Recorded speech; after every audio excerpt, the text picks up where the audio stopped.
Just by talking a bit about the Canada 150 infrastructure fund. How long has this been in the works for? Well, it's part of Canada's Economic Action Plan 2015. It was part of our consultations leading up to the preparation of the budget. It's in keeping with some of the things that you'll see in Canadian heritage, the federal government's rollout of celebrating our sesquicentennial birthday. But in particular, we thought that a fund that would address local community assets where people would typically go to celebrate Canada's 150th birthday could be refurbished, expanded, and or renovated. So the details are going to be rolled out in the not too distant future, and as I said earlier, they'll be implemented through FEDNOR, but we believe that this helps to fortify some of the local community assets that people have come to identify their community with and spend a great deal of time in for various recreational activities. Mr. Rickford, we heard a lot about support for seniors, families now. What about individual young workers? What's in place for them to help them? Well, this budget builds on a couple of key areas that we had signaled in the last 2 years we wanted to work on. One was access to Red Seal certification. We now are heavily involved, obviously, in creating the right tax relief and subsidies for people going to get Red Seal certificates and now Blue Seal as part of this budget.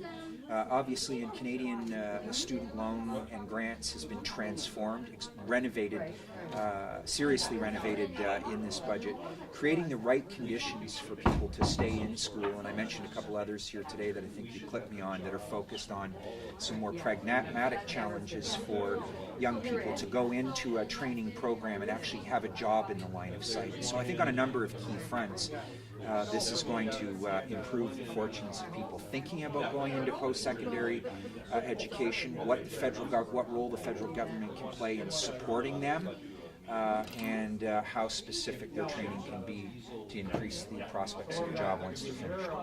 Minister, one of the bigger issues we've been dealing with in Northern Ontario, I'm sure as you know, is young people leaving Northern Ontario to get work. Right. What is in this budget to help fix that problem? Well, I've just mentioned a number of key things, and obviously Thunder Bay is a great city to talk about this in, having our anchor university and college for the region. Confederation College's footprint extends into northwestern Ontario and into the Kenora District, but not as principal faculties, just various course offerings. So the conditions, the right conditions for a student, the right relationships when it comes to First Nations, obviously, and I believe a couple of other important features we actually deliver through FEDNOR. Recently I've announced an internship program that FEDNOR will fund private sector companies for up to 2 years for interns to work in their companies. Already we're seeing that most of the people who have come to this program and are taking advantage of it are from Northwestern Ontario, and they're working in Northwestern Ontario businesses. I think the second opportunity that we're creating is the Economic Development Officer opportunity. These are typically younger people who've gone to business programs in colleges and universities and want to come back to their home communities and help out. So we've created a program there that provides those communities with an opportunity to have an economic development officer and maximize the economic opportunities of a given community. And the uptake is typically from young people who just want to come back home to work. Anything in the budget that gives a glimmer for the events center fund? No, I've answered that question in the past. The Canada 150 is for existing facilities. I think the convention center side remains an opportunity that's clearly in the gas tax fund, and I'll leave it up to the decision makers here in the city of Thunder Bay as to what and how they're going to advance that project. Is there a concern at the federal level that the selling of Hydro One, the 60% is going to deter businesses from wanting to develop here because prices of energy could go up? Yeah, look, the single biggest concern I have as the Federal Minister of Natural Resources, who is responsible for energy in Canada and its relationship to the world, is the cost of energy in Ontario. And Ontario has exclusive jurisdiction over that. And we have been very, very, very concerned, particularly here in Northern Ontario, and I would submit Northwestern Ontario, about the cost of energy. We have introduced programs that have not, unfortunately, attracted the province's attention. I point to the Green Pulp and Paper Transformation Program 3-4 years ago, maximizing the energy opportunity from residue liquors and pulp production. In Dryden alone, this took the mill from 85% energy self-sufficiency to over 100%, but no ability to put that onto the existing grid line and no policy position from the province to do it. If it wasn't solar or it wasn't wind, it wasn't going to connect. And I don't see I see more solar here, but not a lot of wind. So we need solutions from the province on energy. In fairness to Minister Shirelli, I think he's making some steps to do something that I think is important, and that's look at the electrification of our more isolated and remote municipalities and First Nations communities. So I think that's going to be a key factor in cost reduction, but I think despite recent efforts from the province, the cost of energy is almost prohibitive for major manufacturers, particularly in forestry and in mining, frankly, for them to justify certainly any new activity. So that's going to be a key issue moving forward. Moving forward on energy, where do you see the price of oil going over the next year? And that's a huge piece for Canada. Well, look, I'm not an expert in oil prices, James. I can tell you that the fluctuation the volatility has certainly reduced the federal government's fiscal flexibility. And I think that this budget reflects that, frankly. But Canada, the federal government does not pin its hopes on the price of oil on any given day. Our costing models are done based on the average cost over 25 to 40 years, so that we're not exposed to too much risk if the price is low, and we're actually not exposed to too much risk if the price is high. We live within our means, and that means a costing model that reflects an average cost. If you take a look at the volatility in oil prices right now, and you understand that Canada and the United States are still continuing to produce and are expected to increase that production, the legacy of the current volatility may be as much about too high of a price as opposed to too low of a price. And so moving forward, its stabilization will set out around those economic fundamentals. In the meantime, the federal government will not hedge on any particular low price or high price. So the other issue that you talked about was getting energy or access to energy into the north for remote communities. Yeah. That's a huge part of the budget. Would you expand on that a little bit? Absolutely. It's been one of the understated, in fairness, and undersold, in my view, and I take some responsibility for that, James. Things that FedNor and the federal government have been doing up here. If you take a look at how far advanced some of the power companies are that are owned and operated or potentially operated by First Nations communities, considerable advancements have been made. I think even one could make the argument that the regional service corridor study that we've recently announced represents an opportunity to not just talk about road access, but corridors that are complementary, so for electrification as well. Here's what I know, friend.